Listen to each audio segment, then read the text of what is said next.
Okay, so afternoon everyone. Just say we are recording this webinar as we have with the others, so we can then share it out across the wider network or to those that aren't able to get on today. This is one of a series of webinars that we've put on through this period, and we're very fortunate today to have Neil Bainton, a big fan of Essex cricket, but also a first-class umpire, going to talk about his experience and his pathway and his journey. And then Paul Bryce, who is the chair of the Essex APO, will talk about the sort of process in terms of qualification and pathway for an umpire, hopefully following Neil's footsteps or to wherever they feel is the right level for them. We will cover scoring as well, and we're also joined today by some of our national counties reps from Suffolk and Cambridgeshire and Cricket East. So this is obviously a collective support in terms of how we can support the game going through from this point. As mentioned, we have muted, we've tended to stick to these to being more like a podcast style in terms of an informative information session for half an hour. But Arfan Akram is on the chat box, so if you have got any questions, please feel free to add them into the chat box, and we'll cover 2 or 3 of them at the end.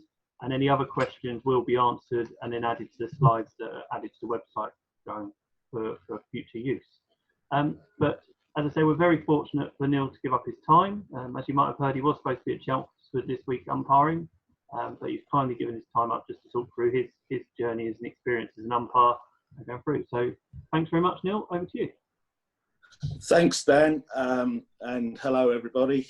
It would be nice to be outside, but here I am stuck in my lounge, speaking about umpiring rather than actually out in the middle doing something. So my interest in umpiring started when I was still playing, and at the level I was playing at the time, we didn't have any umpires, so the players had to do their 30 minutes, their 10 over stints, and I loved it. I loved being out and being involved, to the point where I would actually tell the captain, leave me out there, I'll do another half hour. So it probably affected where I ended up in the batting order, to be honest.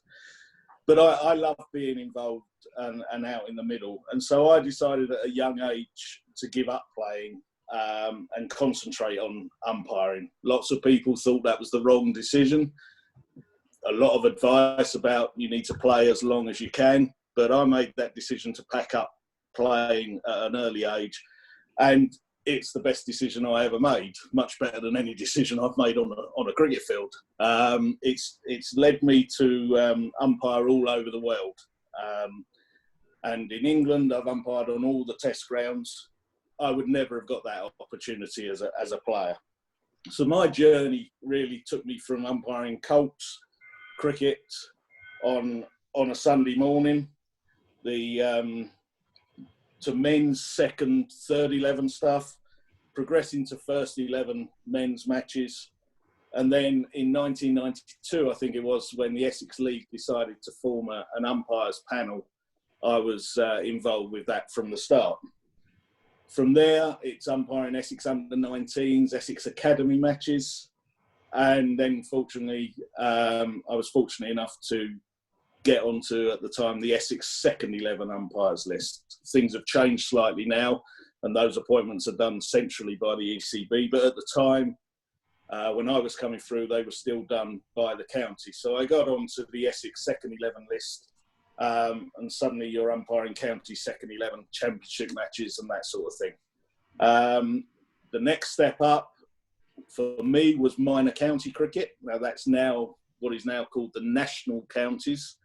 And I got on that in 1996, and in 2000 was appointed to the ECB reserve list. 6 years on that, and then I got promoted to the full first-class umpires list for the 2006 season. So this would have been my 15th year on the full umpires list. I've been very lucky to reach this level, but it proves it can be done, and you don't have to be an ex-county cricketer to progress. I'm very lucky. I watch the best bowlers and the best batsmen in the world from the best seat in the house. I've umpired at Lord's in front of 28,000 people. The Roses 2020 matches at both Headingley and Old Trafford. And in 2018, I umpired the Kia Super League final. There have been some of the highlights so far. There's an extra one last year. I was third umpire at Taunton for that very nerve-wracking 4 days at the end of September when Essex won the championship. Umpiring, as I said earlier, that's given me the opportunity to go all over the world. I've been to Australia and the West Indies with the Club Cricket Conference, and then Mozambique, Uganda, and earlier this year, Argentina with the MCC. All these trips were unbelievable and memories to last forever. I do hope that my 8 games in January in Buenos Aires won't be the only time I'm on a cricket field this summer.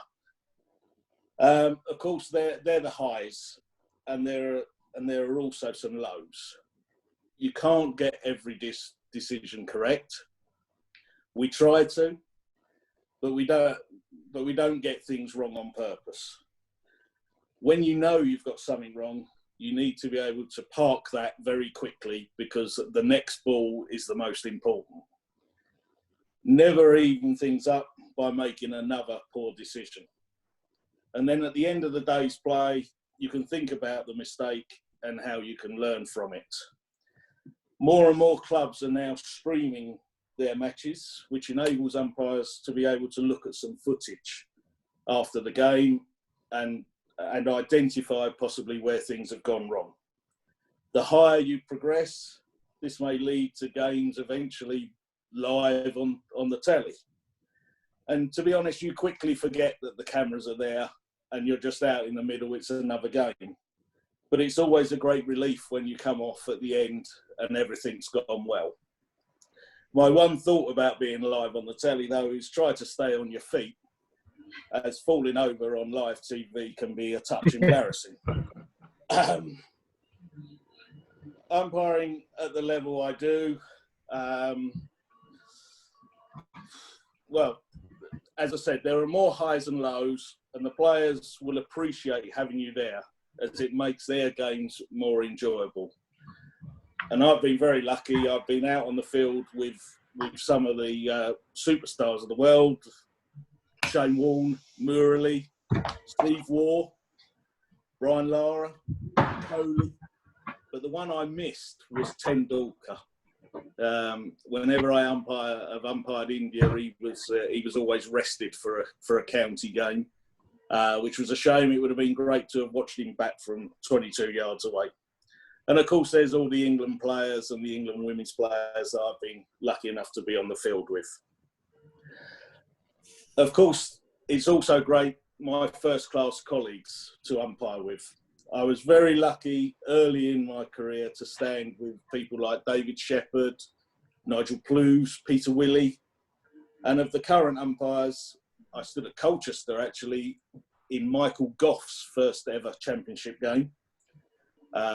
When I got promoted to the full list, there were 4 of us who got promoted: Rob Bailey, Richard Illingworth, Richard Kettleborough and myself. They've all gone on to do some very, very big games.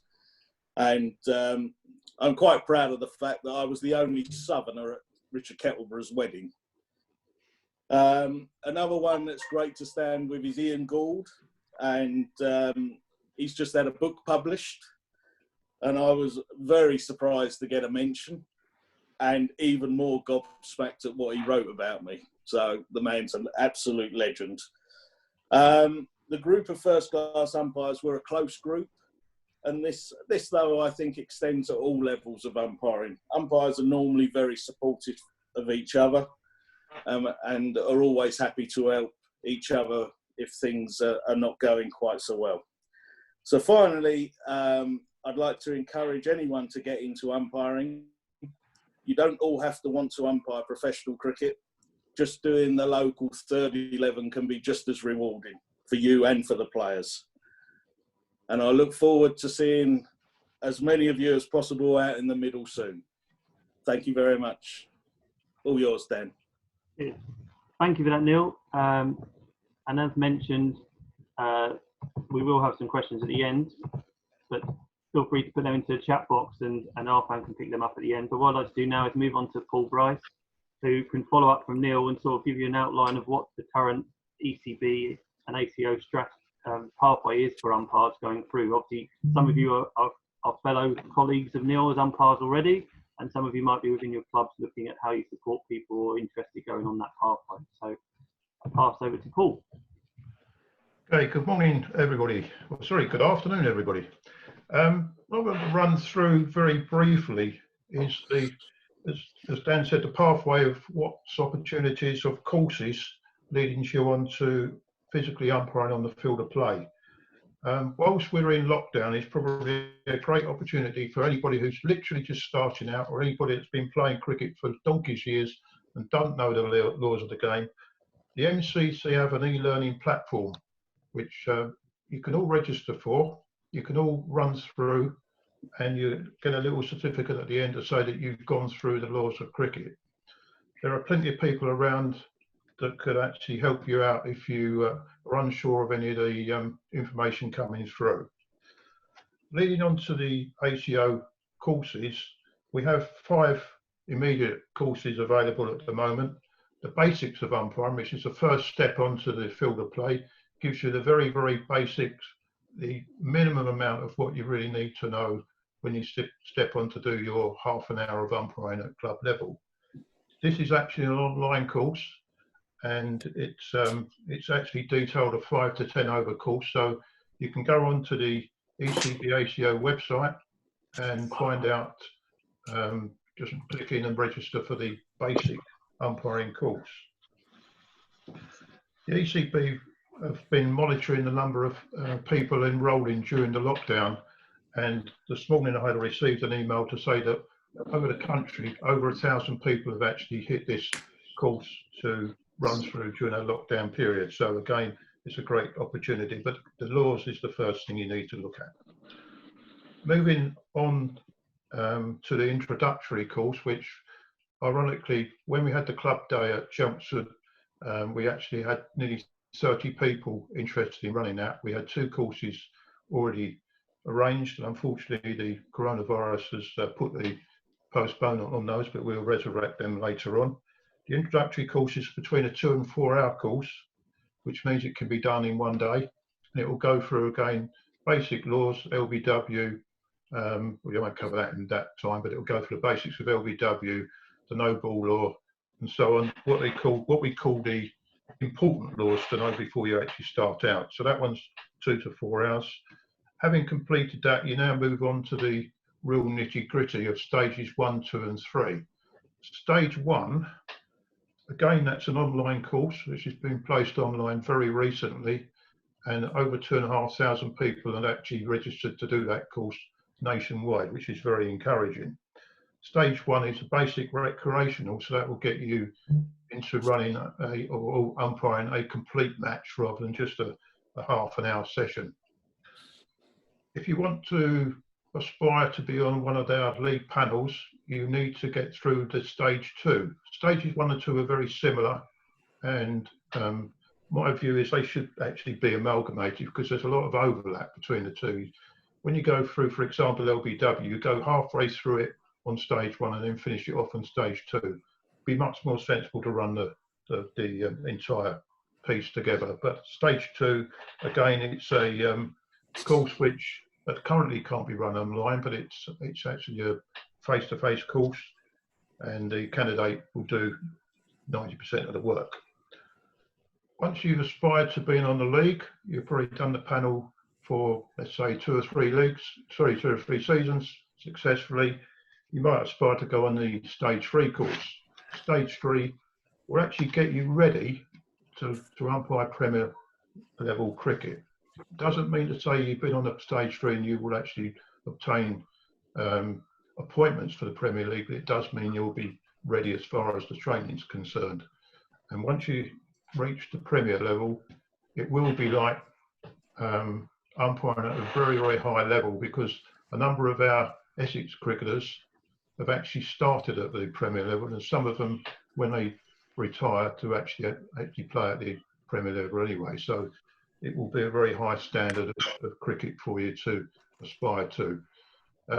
One thing about umpiring, I would say you need to be patient, and I always use the phrase that you need your umpiring to do the talking rather than you do the talking. Don't phone around chasing up. I'm ready for the Premier. You may be ready, but in terms of qualification, but you might not be ready on the field of play. So that needs to be a little bit patient there. So recently, the ACO, well, sorry, probably more than recently, it's about 10 years ago, the ACO formed itself with the ECB. The ECB have got a very large say in how the ACO is organised now, and because of that, there's a lot of funding coming our way, and that can be only beneficial to umpires alone anyway. Moving on briefly to scoring.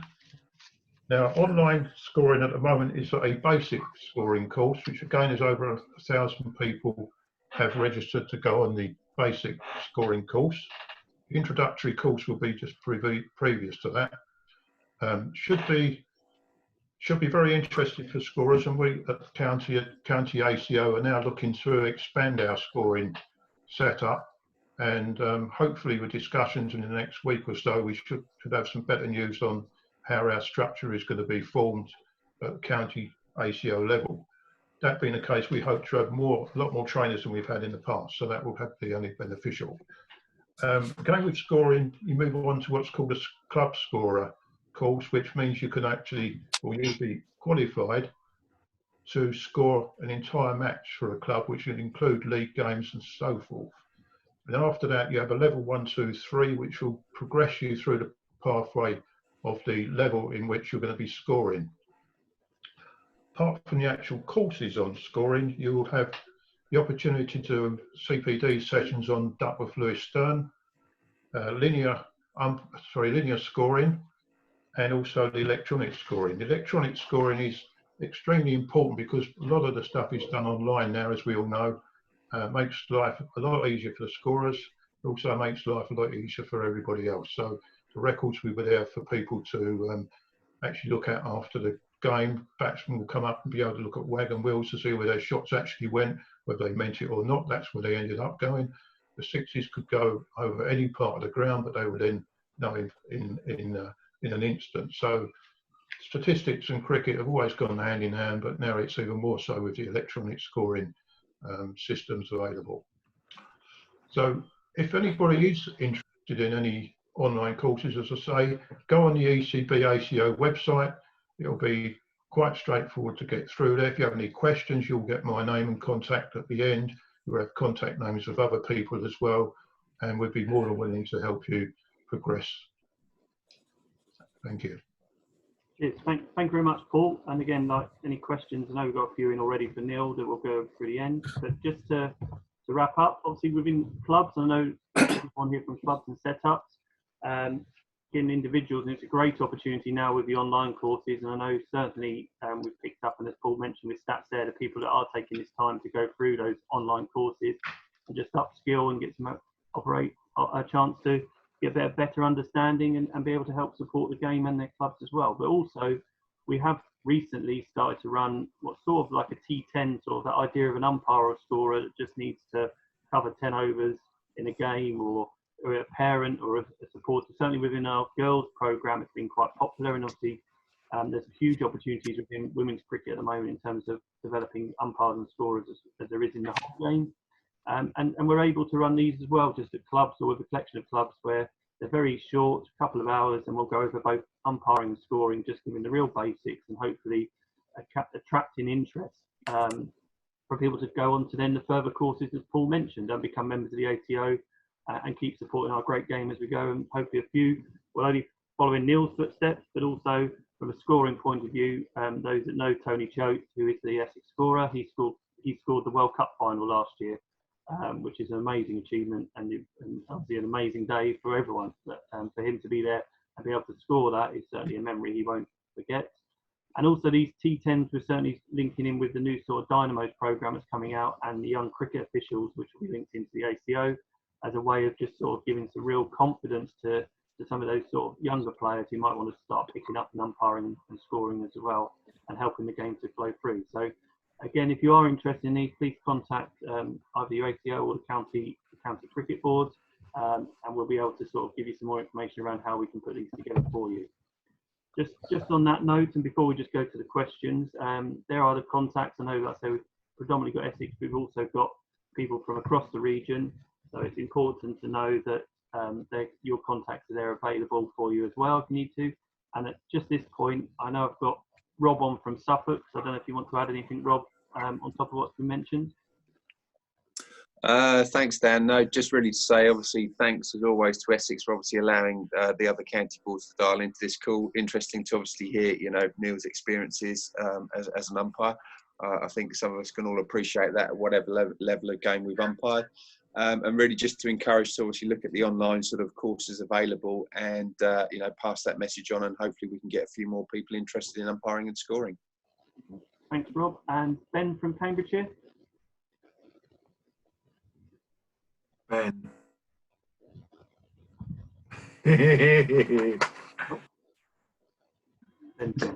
Okay.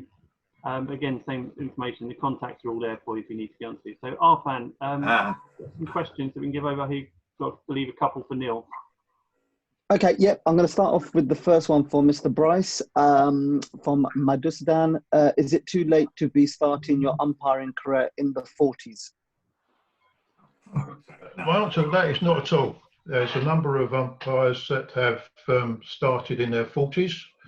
I look at it that you've got 20 years plus of umpiring ahead of you, and 20 years is a long time. So no, get yourself enrolled on a or introductory course. It's never too late. Even if you're 50, it's not too late. You can still manage, in my humble opinion, you can still manage to achieve a very high level of cricket if you're starting at 40 years of age. No, brilliant. Thanks, Paul. Next one's for you, Neil, from Steve Ross. Ian Gould gave me advice that he needs to feel safe with his colleagues, both on and off the field. Something you would agree with and comment on, please. Stay safe. Yeah, as safe off the field is keeping him out of as many pubs as possible, I would imagine. But Gunner's fantastic to umpire with. You get a good rapport with colleagues, and when you find a colleague that you really get on well with, then it makes the day go so much quicker. And you look after each other. You're in it together. But Gunner's one of the top blokes, and as I say, what he wrote in his book was very, very kind, I must admit, and a great surprise. But he's a top man. He's retired now as an elite umpire, so he was coming back to do county cricket this year full time. So it would have been great to have had a few games with him this year. Hopefully, that might still happen later in the year. Who knows? Brilliant. Cheers, Neil. Paul, I'm going to throw this one over to you just to mix it a bit from Paul Connolly. Connolly. As a level 1 scorer, I was due to start my level 2 prior to lockdown. Are there likely to be any level 2 scorer courses in Essex, as I had to register for a level 2 course in Surrey and did my CPD courses in Harpenden and Surrey? Okay, well, one of the embarrassments in Essex is the lack of scoring courses, which I hope will be rectified fairly soon. We have plans to change that. As far as a level 2 scoring course is concerned, the next one will probably be in the autumn rather than during the season. So it'll probably be October, November rather than during the season. Thanks, Paul. The next one I think might even be for Tom Kilby. I think he's better positioned, from Mark Nuttall at Stamford-le-Hope. Regarding the 2020 season, in brackets, should it start, will there be sufficient panel umpires to over all Snell first 11 matches? Very doubtful. Fair enough. Because of the ages of a majority of our umpires, and I think Jonathan Glynn has already submitted to the league the ages of all the umpires on the panel. So the league are aware that there may be shortages should the season start. And I'll probably just add to that, I know the Snell Committee are discussing all the options and ways to ensure as and when if we start that there's a contingency in place. Neil, I've got a couple of set questions for you, if you don't mind. Go on. Just to wrap up, decision making is the first one.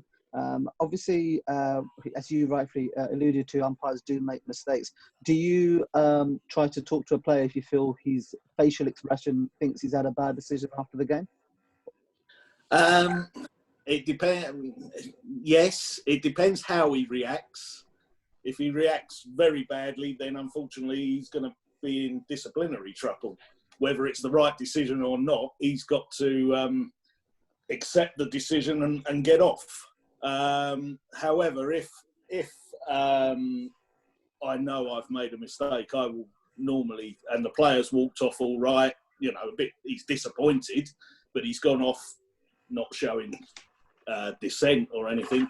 I will normally try and see the player at some point when he's in the field, you know, if he runs past me and that sort of thing, when we've just got a quiet moment, just the two of us, and we'll hold my hands up and apologise. And 99 times out of 100, the player will accept it and say one of those things.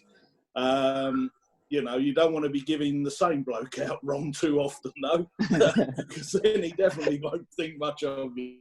But, you know, at county cricket, we're very lucky. It is a closed shop. We're all in it together. The umpires know the players well. The players know the umpires. So most 99% of the players you can go up to and say, sorry, I got that wrong, you know, and they'll accept it quite gracefully. So that's what I would do. I wouldn't make a big deal with it, but just a quiet moment if you get a chance. That's how I do it anyway. Brilliant. And just a final one, because I know we're getting close to our time. Concentration. Do you yourself have a switch on, switch off mechanism, or are you switched on for the whole 106 overs? Did you have a dealing? I don't think there has to be downtime between balls. Just walk around, sort of thing. Take a step back, then take a step forward into your mark, and let's go again. At the end of the over, yeah, you are still concentrating and you're with it, but you can relax a bit more at square leg, as we know. You can't be switched on all the time. You know, you've got to have a little break between balls and then let's get back into it again. There are certain bowlers that make you concentrate more than others, let's put it like that.